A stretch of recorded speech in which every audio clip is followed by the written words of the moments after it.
नागरिकता संशोधन अधिनियम यानी सीएए लागू होने के साथ ही सीएए के विरोधी भी फुल एक्टिव हो चुके हैं। सीएए के नियमों में साफ साफ लिखा है कि यह भारत के किसी भी नागरिक पर लागू नहीं होता। उसके बाद भी ऐसा माहौल बनाया जा रहा है जैसे यह कानून मुसलमानों के खिलाफ है। आप देखिए कि सीएए लागू होने के बाद मुसलमानों को कैसे कैसे भड़काया जा रहा है। फिर इसकी सच्चाई बताऊंगा। भाई, कोई कह दे रहा है कि मोदी सरकार तो नागरिकता छीन लेगी मुसलमानों की और लोगों को डिटेंशन कैंप में भेज देगी। कोई कह दे रहा है कि मुसलमानों के वोटिंग अधिकार ही छीन लिए जाएंगे, मतलब मुसलमान वोट ही नहीं दे पाएगा। कोई कह रहा है कि मुसलमानों को साबित करना होगा कि वो हिंदुस्तानी है।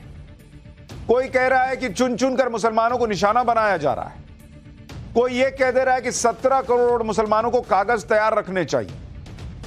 यानी लोकसभा चुनाव से पहले यह तैयारी की जा रही है कि मोदी सरकार के खिलाफ पूरा माहौल बन जाए, लोग भड़क जाएं, मुसलमान सड़क पर आ जाए, प्रदर्शन हो, समाज का माहौल खराब हो जाए। नहीं तो जो बातें कही जा रही हैं उसका कोई सिर पैर तो दिख नहीं रहा। कल भी मैंने आपको पाठशाला में बताया था कि सीएए नागरिकता देने का कानून है, नागरिकता लेने का है ही नहीं। लेकिन मोदी विरोध में जिन लोगों को कुछ दिखाई नहीं देता, उनको यह बात कहां से दिखाई देगी? या वो देखते हुए भी देखने नहीं देना चाहते दूसरों को। ममता बनर्जी तो यहां तक कह रही है कि मोदी सरकार नागरिकता छीन लेगी, लोगों को डिटेंशन कैंप में भेज देगी। ममता ने तो सीएए को रमजान से भी जोड़ दिया। भाई, एक बार ममता बनर्जी को सुनिए, फिर आपको बताऊंगा कि ओवैसी साहब अब सीएए पर लोगों को कैसे भड़का रहे हैं। সবটাই বেআইনি ডিক্লেয়ার হয়ে যাবে, আপনাদের কোনো অধিকার থাকবে না। এটা অধিকার কারার খেলা। আপনাদের সব নাগরিকত্ব ক্যান্সেল করে দিয়ে, সব অধিকার ক্যান্সেল করে দিয়ে, এটা এনআরসির সাথে কানেক্টেড মনে রাখবেন। আপনাদের ডিটেনশন ক্যাম্পে নিয়ে চলে যাওয়া হবে। ইচ্ছা করেই কালকের দিনটা বেছে নেওয়া হয়েছে, কারণ কালকে থেকে রমজান মাস শুরু হয়েছে। এটা আমরা বুঝি। বিজেপির খেলা হচ্ছে হিন্দুতে হিন্দুতে ভাগ করে দেওয়া, মুসলিমে মুসলিমে ভাগ করে দেওয়া। अब ममता बनर्जी कह रही हैं कि कोई अधिकार ही नहीं रह जाएगा आपके पास। और चूंकि कल रमजान शुरू हुआ इसलिए नरेंद्र मोदी ने कल ही नोटिफाई कर दिया इसको सीए। कोई है सिर पैर है इस बात का? ममता बनर्जी सिलीगुड़ी में कल सीए के मुद्दे पर एक बड़ी रैली भी करने वाली। इधर एआईएमआईएम अध्यक्ष असदुद्दीन ओवैसी भी कुछ इसी तरह की बातें कह रहे हैं। ओवैसी सीएए के साथ साथ एनआरसी का भी डर दिखा रहे हैं। ओवैसी ने कहा कि नागरिकता कानून के बाद एनआरसी लागू होगा, जिससे मुसलमानों को साबित करना होगा कि वो हिंदुस्तानी है। सुनिए ओवैसी को, फिर आपको समाजवादी पार्टी के नेता का बयान सुनाऊंगा, जो कि ओवैसी से भी 2 कदम आगे की बात कर रहे हैं। लेकिन पहले ओवैसी को सुनिए। तो हम ये बताना चाह रहे हैं कि सीएए एक्ट को सिर्फ आप सीएए से मत देखिए, इसको आपको एनपीआर से और एनआरसी से जोड़कर देखना पड़ेगा। और जब वो होगा तो जाहिर है उसमें सबसे ज़्यादा निशाना बनेंगे मुसलमान, दलित, आदिवासी और गरीब लोग। जब एनआरसी होगा, एनपीआर होगा, तो उसमें बायोमेट्रिक एक्सरसाइज होंगी उसमें, और लोकल रजिस्ट्रार में लिस्ट लगाई जाएगी प्रमोद साहब की, असद साहब की। अब प्रसाद साहब जाके बोल सकेंगे नहीं, असद साहब के डाउटफुल है, मैं डाउटफुल बन जाऊंगा। अब मुझे प्रूफ करना पड़ेगा। अब मैं मेरे दादा का बर्थ सर्टिफिकेट लेकर आऊं क्योंकि मेरा रिलीजन इस्लाम है, अब मैं फिरते रहूं तो फायदा किसका होगा? अब आप देखिए, खुद ही कह रहे हैं कि जब एनआरसी आएगी, अरे जब एनआरसी आएगी तब विरोध कीजिएगा ना बॉस, अभी काहेला विरोध कर रहे हैं। और दूसरी बड़ी बात कि मैं मुसलमान हूं इसलिए मुझसे दादा का कार्ड मांगेंगे।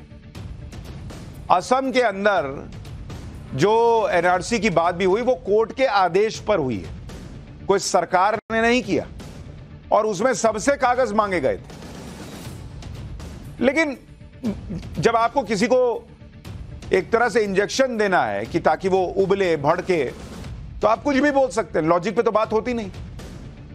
समाजवादी पार्टी भी सीए लागू होने का विरोध कर रही है। अखिलेश यादव तो सवाल उठा रहे हैं कि नागरिकता संशोधन कानून लागू होने से हो ही क्या जाएगा। लेकिन दूसरी तरफ समाजवादी पार्टी के सांसद हैं एसटी हसन, वो कह रहे हैं कि सरकार की मंशा मुसलमानों के वोटिंग अधिकार छीनने की है। सुनिए एसटी हसन को। फिर आपको देश के 5 राज्यों से वो ग्राउंड रिपोर्ट दिखाऊंगा जो सीए के नाम पर लोगों को भड़काने वालों की आंखें खोल देगी।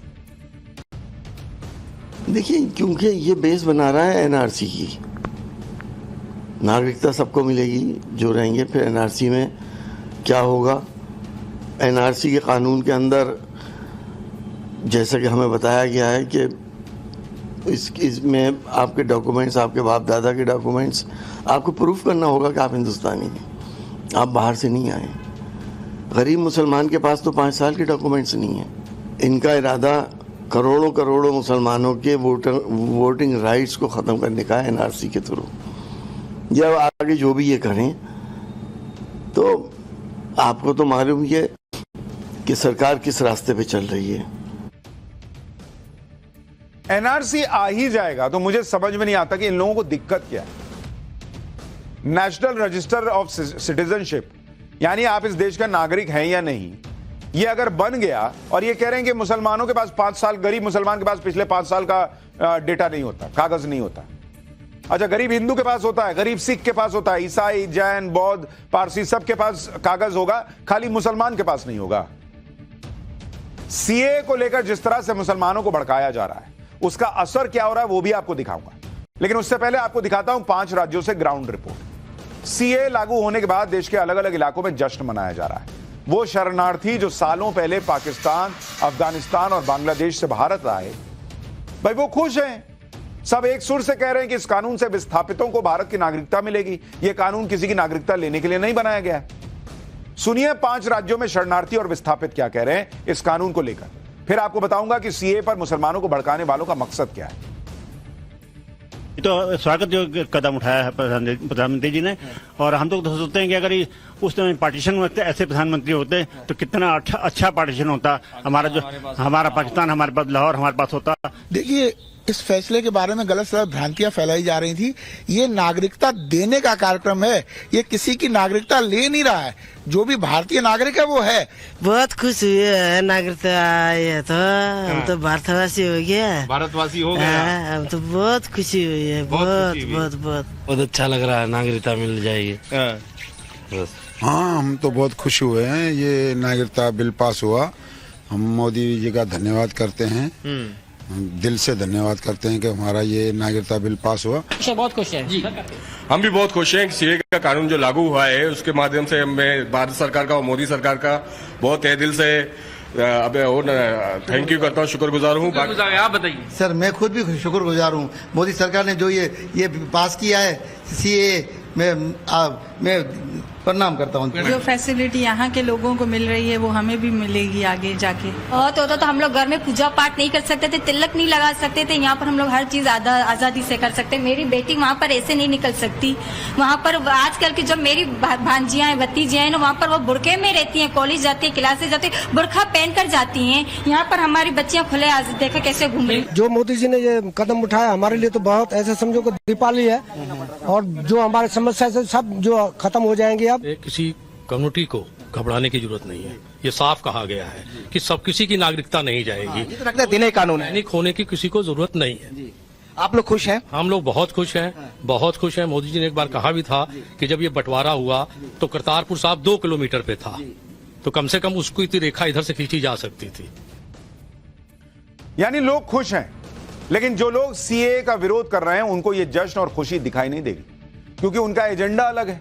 चाहे ओवैसी हो, चाहे ममता हो, सीए के विरोध में जिस तरह की बातें कर रहे हैं उसका असर क्या हो रहा है वो भी देखिए। दिल्ली की जामिया मिलिया इस्लामिया यूनिवर्सिटी में सीए के खिलाफ प्रदर्शन किया गया। यूनिवर्सिटी के अंदर छात्रों ने हाथों में सीएए डाउन के पोस्टर्स के साथ विरोध प्रदर्शन किया। इन छात्रों का क्या लेना देना है बॉस, बताइए तो सीए से। असम के गुवाहाटी में भी नागरिकता संशोधन अधिनियम के खिलाफ प्रदर्शन हुआ। सीए की खिलाफत करने वाले पोस्टर और बैनर के साथ कई लोग सड़कों पर उतरे। केंद्र सरकार के खिलाफ नारेबाजी की गई। सीए के खिलाफ केरल के तिरुवनंतपुरम में भी प्रोटेस्ट हुआ। लेफ्ट डेमोक्रेटिक फ्रंट यानी एलडीएफ के कार्यकर्ताओं ने सीए के खिलाफ प्रोटेस्ट मार्च निकाला, यानी माहौल बनाने का काम शुरू हो गया। यह दिखाया जा रहा है कि कैसे सीएए के जरिए केंद्र सरकार मुसलमानों को परेशान कर रही है, और शायद यही मकसद भी है कि भड़काकर मुसलमानों के वोट हासिल कर लिए जाएं। सीए का विरोध करने वाले सभी लोगों को सिर्फ एक बात से शिकायत है कि इसमें मुसलमानों को शामिल नहीं किया गया। कोई उन लोगों की बात नहीं कर रहा जिनको सीए में शामिल किया गया। यह भी भ्रम फैलाने जैसा ही है, क्योंकि सीएए में हिंदू, सिख, बौद्ध, जैन, पारसी और ईसाई समुदाय शामिल है। ये 6 समुदाय पाकिस्तान, अफगानिस्तान, बांग्लादेश में अल्पसंख्यक है, माइनॉरिटी हैं। ये तीनों ही देश मुस्लिम देश हैं जहां अल्पसंख्यकों की हालत बहुत अच्छी नहीं है। इन देशों में प्रताड़ित अल्पसंख्यक भारत के अलावा कहां जाएंगे, जबकि दुनिया में मुसलमानों के 56 से ज्यादा देश हैं जहां मुसलमान जा सकते हैं, जहां इस्लामिक कानून चलता है। तो सीए धर्म के आधार पर भेदभाव नहीं कर रहा, बल्कि उन लोगों को भारत की नागरिकता दे रहा है जिनके पास दुनिया में भारत के अलावा कोई देश नहीं है भाई। दूसरी बात यह है कि सीए कानून अल्पसंख्यकों के लिए है और इन तीनों ही देशों में मुसलमान बहुसंख्यक है। और मैं आपको फैक्ट के साथ बताता हूं कि पाकिस्तान, अफगानिस्तान और बांग्लादेश में अल्पसंख्यकों की हालत क्या से क्या हो गई। आप सुनिए, जो लोग विरोध कर रहे हैं ना, वो भी एक बार देखें और सोचें और पूछें अपने आप से कि क्या उनका विरोध जायज है या नहीं है। जरा देखें और बताएं। जैसे अगर आप देखें पाकिस्तान, यहां पर अगर आप देखेंगे 1947 में अल्पसंख्यक कितने थे? अल्पसंख्यक थे 23% पाकिस्तान के अंदर। और आज कितने हैं? आज की डेट में मात्र 3 से 4% बचे हैं बॉस। यह हालत हो गई है पाकिस्तान की। अल्पसंख्यकों पर सालाना 100 से ज्यादा हमले होते हैं और 2013 के बाद पाकिस्तान के अंदर अल्पसंख्यकों पर 3769 हमले हुए। 70 मंदिर तोड़े हैं, 70 मंदिर तोड़े गए, 70 मंदिर। और वहां यहां जैसा हाल नहीं है कि आप अल्पसंख्यक हैं फिर भी पत्थर चला दीजिएगा और आप जो है वो कहिएगा कि भाई हमारे साथ ये हो रहा है। वहां कोई सुनने वाला नहीं है। इसी तरह आप बांग्लादेश का हाल देखिए, वहां क्या हाल है। जिस बांग्लादेश की बात कर रहा हूं वहां पर हिंदू आबादी 1901 में हिंदू कितने थे वहां पर? हिंदू वहां पर थे 33%।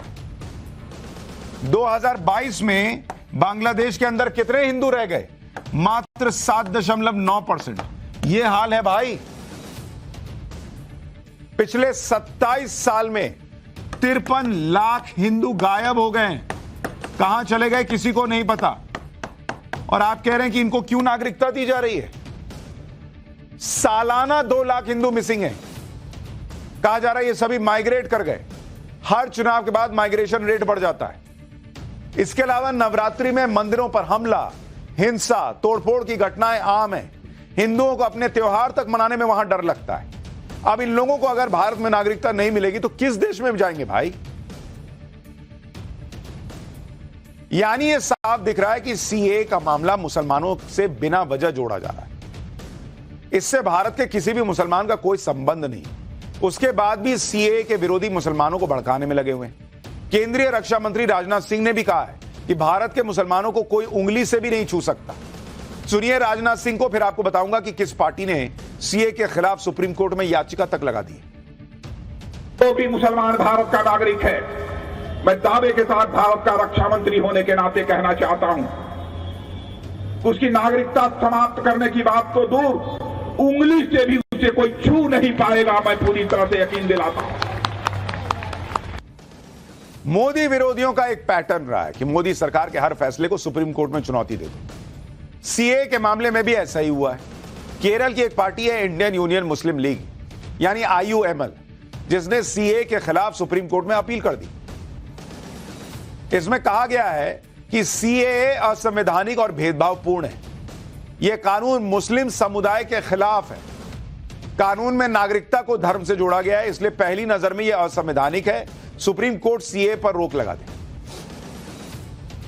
जैसे आर्टिकल 370 हटाने के बाद सुप्रीम कोर्ट में याचिकाएं लगाई गई थी, उसी तरह से सीए के मामले में भी हो रहा है। जो लोग 370 हटाने का विरोध कर रहे थे, वही लोग सीए का भी विरोध कर रहे हैं। सुनिए उमर अब्दुल्ला को कि सीए पर क्या कह रहे हैं, फिर तमिलनाडु और केरल सरकार के बयानों की भी सच्चाई बताओ। बीजेपी का हमेशा अगर निशाना रहा है तो मुसलमान रहा है। सीएए में भी अगर आप देखें तो चुन के सिर्फ मुसलमानों को निशाना बनाया है। अभी तक तो लग रहा था कि बीजेपी वाले 400 सीटों का दावा कर रहे थे। बीजेपी वाले ये कह रहे थे कि अब राम मंदिर के बाद वो हार ही नहीं सकते, लेकिन कहीं ना कहीं शायद उनको लग रहा है कि उनकी जो पोजीशन है वो कमज़ोर है और इलेक्शन से पहले उन्होंने इस मुल्क के मुसलमानों को रमज़ान का तोहफा दिया। अच्छा, एक बात बताइए, लॉजिक सोचिए जरा। मुसलमान से जो है वो सीए को देख के भड़क जाएगा और एक तरफा वोट इन लोगों को करेगा, लेकिन बीजेपी सीए लाई है क्योंकि वो चुनाव हार रही थी। अरे क्यों भाई? वो तो वैसे ही मुसलमान उसको कितना भर भर के वोट देता, नहीं देता, लेकिन अब मुसलमान इकट्ठा होकर आपको वोट देने का और मौका, वोट मांगने का और मौका मिलेगा तो आपको ना फायदा होगा। बीजेपी को कौन सा फायदा हो रहा है? हिंदू का वोट लेना था तो राम मंदिर के नाम पे वैसे ही दे रहा था। दूसरा कह रहे हैं कि डिटेंशन कैंप भेज देंगे, वोट देने का अधिकार छीन लेंगे। अभी कुछ दिन पहले मैंने आपको आंकड़ों के साथ बताया था कि नरेंद्र मोदी सरकार में जो सबसे निचला तबका है गरीबों का, उसमें सबसे ज्यादा घर मुसलमानों को मिले। तो डिटेंशन कैंप भेजना था तो घर ऐसे फ्री में दे रहे थे, झूठ मूठ का, कि बाद में डिटेंशन कैंप भेज देंगे, अभी तुम घर ले लो। शौचालय बना बना के दिए, सबसे ज्यादा जनधन अकाउंट मुसलमानों के खुले, उनके घर में बिजली पहुंची है, इसलिए क्योंकि मुसलमानों के वोटिंग राइट्स छीनने थे। कोई सिर पैर है? ये लोग मुसलमान को मूर्ख समझते हैं क्या? ये तो मुसलमानों को बोलना चाहिए इन लोगों को कि मूर्ख समझते हो क्या जी तुम हमको? इधर जो आदमी घर दे रहा है उधर हमसे वोटिंग अधिकार छीन लेगा, हमको भारत से बाहर भेज देगा। एक तरफ सुप्रीम कोर्ट में याचिका दाखिल की जा रही है तो दूसरी तरफ कुछ राज्य सरकारें सीए को लागू करने को यही खिलाफ है। पश्चिम बंगाल, केरल और तमिलनाडु सरकारों ने कहा है कि वो अपने राज्य में सीए लागू ही नहीं होने देंगे। एक फेमस तमिल एक्टर ने भी तमिलनाडु सरकार से मांग की है कि वो सीए को लागू ना होने दें। लेकिन सवाल यह कि क्या राज्य सरकारों को यह अधिकार है भी कि वो नागरिकता जैसे विषय पर केंद्र के कानून को लागू करने से रोक दें? इसे समझने के लिए आपको संविधान को समझना होगा। संविधान में संघ सूची, राज्य सूची और समवर्ती सूची बनाई गई है। इन तीनों सूचियों में बताया गया है कि केंद्र और राज्य के क्या क्या अधिकार हैं। संघ सूची में जो विषय आते हैं उन पर कानून सिर्फ केंद्र बना सकता है। रक्षा, विदेश, जनगणना और नागरिकता जैसे 100 विषय संघ सूची में है। नागरिकता पर बने सीए पर राज्य सरकारों को फैसला लेने का अधिकार ही नहीं है। सीए नागरिकता से जुड़ा हुआ है तो इसलिए इसे किसी हाईकोर्ट में चुनौती भी नहीं दी जा सकती। साल 2020 में ही सुप्रीम कोर्ट कह चुका है कि सीए से जुड़ा कोई मामला हाईकोर्ट में नहीं सुना जाएगा। यानी जो राज्य सरकारें ये कह रही हैं कि वो सीए को लागू नहीं होने देंगी, उनके पास कोई अधिकार ही नहीं है बॉस कि वो रोक देंगी। बिना संविधान को जाने इस तरह की बातें करना लोगों को गुमराह करने जैसा है। राज्यों को सीएए लागू करना ही होगा। तो जो आपसे कह रहे हैं कि हम नहीं लागू करेंगे अपने राज्य में, उनसे पूछिए कि कौन से प्रावधान से नहीं लागू करोगे, जरा वो बताओ। कपिल सिब्बल जो सालों तक कांग्रेस के नेता रहे हैं, उन्होंने भी साल 2020 में सीए को लेकर कहा था, और यह बात आज कांग्रेस को याद दिलाता हूं। सिब्बल ने कहा था कि कोई भी राज्य सीएए को लागू होने से नहीं रोक सकता, यह असंवैधानिक है। अगर सीए संसद से पारित हो गया है तो कोई राज्य नहीं कह सकता कि वो इसे लागू नहीं करेंगे। यह संभव ही नहीं है। आप इसका विरोध कर सकते हैं, विधानसभा में इसके खिलाफ प्रस्ताव पास कर सकते हैं और केंद्र सरकार से इसे वापस लेने के लिए कह सकते हैं, लेकिन इसको रोक नहीं सकते। यह कपिल सिब्बल तक कह चुके हैं। यानी कुल मिलाकर सारा मामला यह है कि कैसे भी करके मुसलमानों को पीएम मोदी का डर दिखाओ और मुसलमानों के वोट हासिल कर लो। जबकि मैंने आपको पाठशाला में पहले ही बताया था कि पीएम मोदी ने मुसलमानों के लिए क्या क्या किया। जनधन योजना के 42% बैंक खाते मुसलमानों के खुले, इसलिए कि उनको भारत से बाहर निकालना था। पीएम आवास योजना के 31% घर मुसलमानों को मिले। किस लिए? क्योंकि उनको डिटेंशन कैंप भेजना था। पीएम किसान निधि योजना के 33% लाभार्थी मुसलमान हैं। उज्ज्वला योजना के 37% लाभार्थी मुसलमान हैं। स्किल इंडिया प्रोग्राम के लाभार्थियों में 22.7% मुसलमान हैं। 2014 के बाद मुस्लिम युवाओं का बिजनेस रजिस्ट्रेशन 70% बढ़ा है। किस बात के लिए? क्योंकि नरेंद्र मोदी का मूड करेगा, एक दिन आएंगे और कहेंगे 2024 में कि हम एनआरसी लाएंगे और मुसलमानों को बाहर से बाहर भेज देंगे।